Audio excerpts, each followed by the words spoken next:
అధ్యక్ష, గౌరవ మంత్రి గారు ఇచ్చినటువంటి సమాధానం అధ్యక్ష, నేను ముందుగా చైర్కి నా రిక్వెస్ట్ ఏంటంటే ఆన్సర్ అనేటటువంటిది కాస్త ముందు రోజు పంపించి ఏర్పాటు చేస్తే బాగుంటుంది అధ్యక్ష. టేబుల్ మీద లేట్ చేస్తే కాస్త ప్రిపేర్ అవడానికి కాస్త ఇబ్బందిగా ఉంటుంది. కాస్త దీనిపైన మీరు అధికారులకి తగ్గ ఆదేశాలు జారీ చేయాలని చెప్పి రిక్వెస్ట్ చేస్తున్నాను అధ్యక్ష. ఇప్పుడు యూడేస్ ప్రకారం ప్రత్యేక అవసరాలు గల పిల్లలు మొత్తం సంఖ్య అంతా ఇచ్చారు అధ్యక్ష. ఎంతమంది చదువుతున్నారు ఈ వివరాలన్నీ ఇచ్చారు అధ్యక్ష. అయితే ఇక్కడ మన ఆంధ్రప్రదేశ్ రాష్ట్రంలో అధ్యక్ష,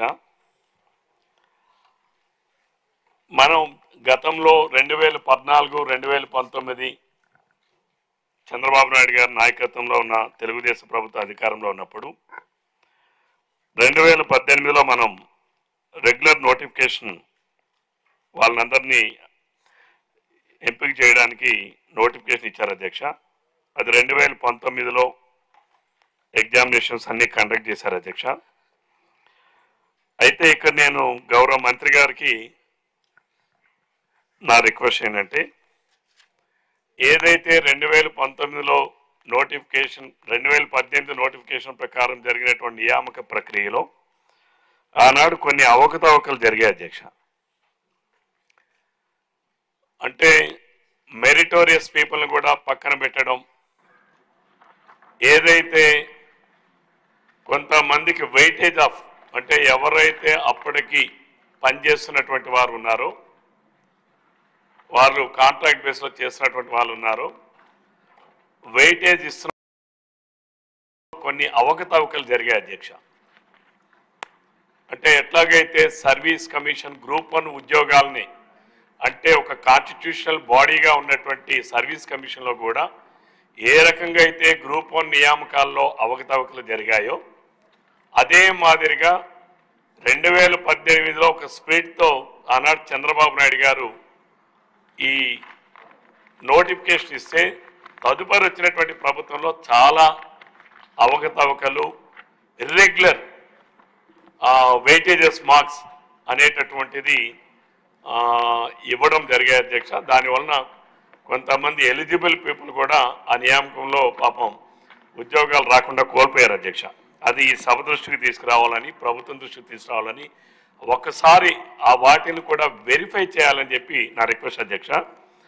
రెండవది, ఇప్పుడు మీరు పిల్లలు ఉన్నారు. నేను అడిగిన ప్రశ్నలో అధ్యక్ష, ఈ రాష్ట్రంలో మొత్తంగా ఉన్నటువంటి పిల్లల సంఖ్య ఇచ్చారు అధ్యక్ష. According to the act, rights of persons with disability act ప్రకారం and national trust 2016, that act was implemented from the year of 2017, 19th April అధ్యక్ష. They were clearly mentioned 21 categories అధ్యక్ష. మీరు ఇచ్చినటువంటి సంఖ్యలో ది 3,815లో ఎంతమంది ఈ ఫిజికల్లీ ఛాలెంజ్డ్ విద్యార్థులు ఏ కేటగిరీల వాళ్ళు ఉన్నారు? 21 కేటగిరీల్లో ఏ కేటగిరీల వాళ్ళు ఉన్నారు? అది ఒకటి. రెండవది ఏంటంటే అధ్యక్ష, మీరు నియమించినటువంటి 703 ఏదైతే రెగ్యులరైజ్డ్ ఉన్నారో, అలానే కాంట్రాక్ట్లో ఎంతమంది పనిచేస్తున్నారు ఆ వివరాలు కూడా తమ ద్వారా ప్రభుత్వానికి నేను రిక్వెస్ట్ చేస్తున్నాను అధ్యక్ష, సమాచారం కావాలని.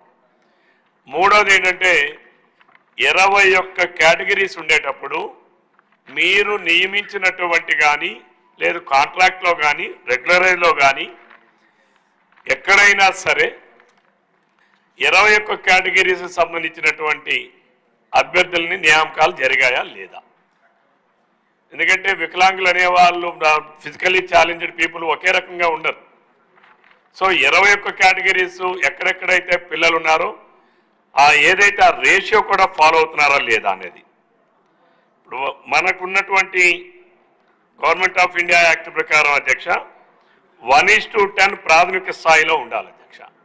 ఆ 1:10 రేషియో మెయింటైన్ అవుతుందా లేదా? అదే మాధ్యమిక స్థాయి అయితే 1:15 ఉండాలి అధ్యక్ష. ఆ 1:15 అనేది మాధ్యమిక స్థాయిలో మెయింటైన్ అవుతుందా లేదా, లేకపోతే ఎన్ని ఉపాధ్యాయ నియామకాలు ఇంకా చేయవలసి ఉంది, మీరు 159 ఇచ్చారు అధ్యక్ష. ఒకసారి వాటిని కూడా ప్రభుత్వం పరిశీలించి సమాచారం ఇవ్వాల్సినటువంటి అవసరం ఉంది. అయితే ఇక్కడ మంత్రి గారు ఇచ్చినటువంటి సమాధానంలో అధ్యక్ష, ఇక్కడ ఇంకోటి కూడా ఉంది అధ్యక్ష. అంతకుముందు 2011లో స్టేట్ వైడ్ ఒక ఎగ్జామ్ కండక్ట్ చేశారు అధ్యక్ష. ఐఆర్టీ కండక్ట్ చేశారు. దానికి ఎవరైతే ఈ స్పెషల్ ఎడ్యుకేషన్ స్పెషలైజ్డ్ టీచర్స్ ఉన్నారో ఆ టీచర్స్ అందరూ ఆ ఎగ్జామ్ రాసి వాళ్ళు క్వాలిఫై అవ్వాలి అధ్యక్ష. అంటే it is just like TET. అది వాళ్ళందరూ క్వాలిఫై అయ్యారా? మీరు నియామకం చేసిన 703 మంది ఈ రెగ్యులర్ నియామకాలు చేశారో, అసలు మీరు 2011లో ఏదైతే టెస్ట్ కండక్ట్ చేశారో వాళ్ళందరూ క్వాలిఫై అయ్యారా లేదా, క్వాలిఫైడ్ వాళ్ళనే తీసుకున్నారా లేదా, ఇదొకటి ప్రభుత్వం దృష్టికి తీసుకొస్తున్న అధ్యక్ష, గౌరవ మంత్రి గారి దృష్టికి. అలానే ఈ మధ్యకాలంలో స్పెషల్ టీచర్స్ ఉంటుండగానే ఎవరైతే regular SGT second grade teachers అలానే బీఈడి టీచర్స్కి స్పెషల్ టీచర్స్ ట్రైనింగ్ ఇచ్చి వాళ్ళని నియామకం చేయడానికి ప్రయత్నాలు చేశారు అధ్యక్ష గత ప్రభుత్వంలో. అటువంటివి ఏమైనా జరిగాయా? అసలు ఇచ్చే అటువంటి అవకాశం ఉందా? ఐఆర్టీ వాళ్ళు చదువుకున్నటువంటి స్పెషలైజ్డ్ టీచర్స్ అవైలబుల్ ఉండేటప్పుడు కాంట్రాక్ట్లో అధ్యక్ష అదే ప్రశ్న అడుగుతున్నారు అధ్యక్ష. కాంట్రాక్ట్లో పనిచేస్తున్నప్పుడు మీరు వాళ్ళని ఎంగేజ్ చేయకుండా మళ్ళా మీరు సెకండ్ గ్రేడ్ టీచర్స్నో లేకపోతే బీఈడి చదువుకున్న టీచర్స్కో మీరు ట్రైనింగ్ ఇచ్చి ఎట్లా ఎంగేజ్ చేస్తారు? దీనిపైన గౌరవ మంత్రి గారు సమాధానం ఇవ్వాలని అడుగుతున్నాను అధ్యక్ష. రెండవది, ఇక్కడ నియామకాల కోసం హైకోర్టులో పెండింగ్ ఉందని అన్నారు అధ్యక్ష. హైకోర్టులో పెండింగ్ ప్రభుత్వం అప్పీల్ వేసింది అధ్యక్ష. హైకోర్టు చాలా స్పష్టమైన తీర్పిచ్చింది, సుప్రీంకోర్టు కూడా చాలా స్పష్టంగా తీర్పిచ్చింది. వాళ్ళకందరికీ నియామకాలు చేయాలని, ఎవరైతే కాంట్రాక్ట్లో చేస్తున్నారో వాళ్ళను మీరు నియామకాలు చేసేటప్పుడు ఏదైతే by way of notification and rule of reservation పాటించి ఉంటే మీరు వాళ్ళందరికీ రెగ్యులర్ చేయమని చెప్పి సుప్రీంకోర్టు చాలా స్పష్టంగా ఆదేశాలు ఇచ్చింది అధ్యక్ష. ఆ ఆదేశాలను అనుసరించి రాష్ట్ర హైకోర్టు కూడా వాళ్ళందరికీ మీరు రెగ్యులర్ నియామకాలు చేయండి అని చెప్పి కూడా ఆదేశాలు ఇచ్చారు అధ్యక్ష. దానిని అమలు చేయకుండా ప్రభుత్వం అప్పీల్ వేశారు అధ్యక్ష. కాబట్టి వీటిపైన గౌరవ మంత్రి గారు వాటికి సంబంధించినటువంటి హైకోర్టు అండ్ సుప్రీంకోర్టు వాటిని కూడా నేను తర్వాత మంత్రి గారికి అందజేస్తాను అధ్యక్ష. వాటిపైన వివరం కావాలని కోరుతున్నాను అధ్యక్ష. Thank you sir. 1 minute sir. Sir coaching వేయండి, స్పీచ్లు ఇస్తున్నారు.